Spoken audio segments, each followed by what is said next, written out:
Okay, we just learned that we all matter, Yes. but we also live in stressful times, from politics to everyday anxieties.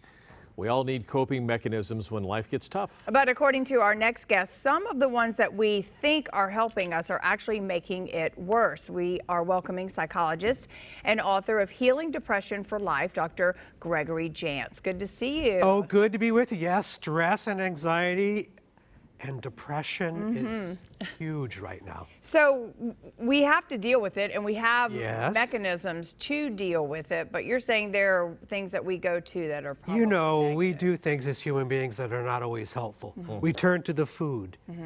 We binge eat. We may binge watch television. We look for comfort and escapism. So think of those two things. I need some comfort and I want to escape. Is that the healthy way to do it, though? No, that's Okay. not the healthy way to do it. Because the things we tend to choose, we tend to be impulsive. We tend to choose things that later we regret. It's that night you just spent and you go, wow, I just ate a half gallon of ice cream. What Yeah, happened? but how's chilling out in front of the TV for a couple hours? How's that bad? Okay, I think it could be okay Yeah. if I've got good time parameters. Here's the thing, when I'm stressed out, I have high anxiety, I actually end up making decisions I usually later regret. And I lower my, what I call impulse control. I'm just more impulsive.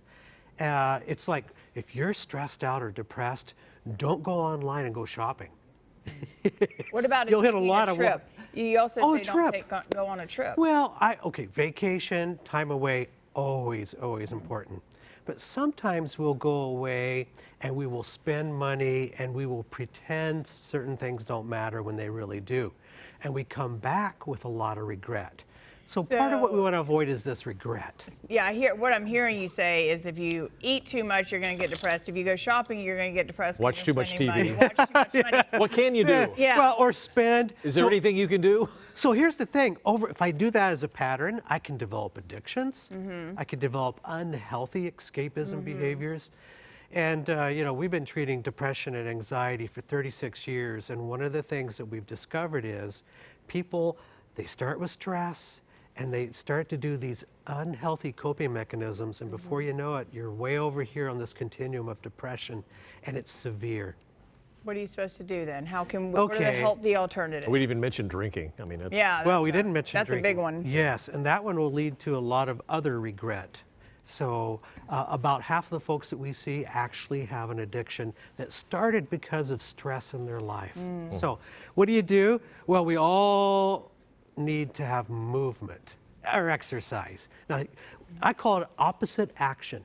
You've got to engage in behaviors that you don't feel like you want to do. So if I'm stressed out, the last thing I want to do is go out and go for a walk, for example. It's funny when I'm stressed out or sad. That's the first thing I do. Is That's- I put my yeah. running shoes Okay. on and I go run. But see, that's excellent. You've started a pattern, and that's a healthy pattern. So, and I need to continue that. The other thing is when I'm depressed or I'm anxious, I tend to be dehydrated. People stop drinking water.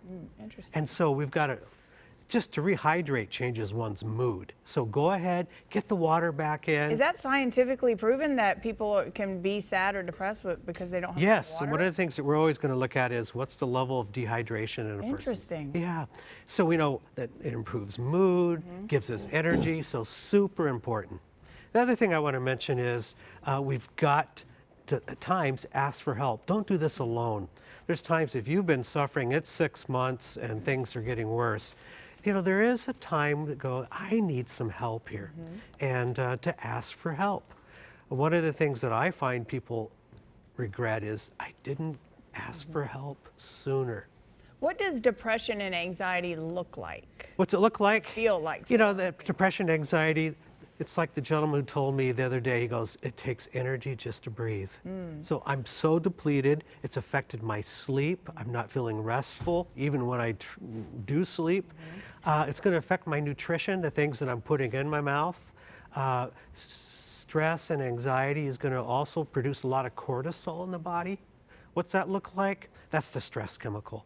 And that's going to cause me to really always be on edge, agitated. So look for apathy. We know that right now the suicide rates are very high. And I need to mention that because people get depressed and they get into despair and they don't see options. Yeah. Well, thank you. A lot of good insights. Well, we can do this. Yes. All right. At least we go running. Yeah. Yeah. At least, the at least do the exercise exercise. All right. Again, Dr. Jantz's new book, Healing Depression for Life, is available everywhere books are sold and at Amazon.com. And then maybe I might eat a box of cereal afterwards. Just Okay. It'll be healthy. There we go. I'm There's sure the it will. sugar. There it is. Yeah. I'm sure it'll be There's your healthy binge. cereal with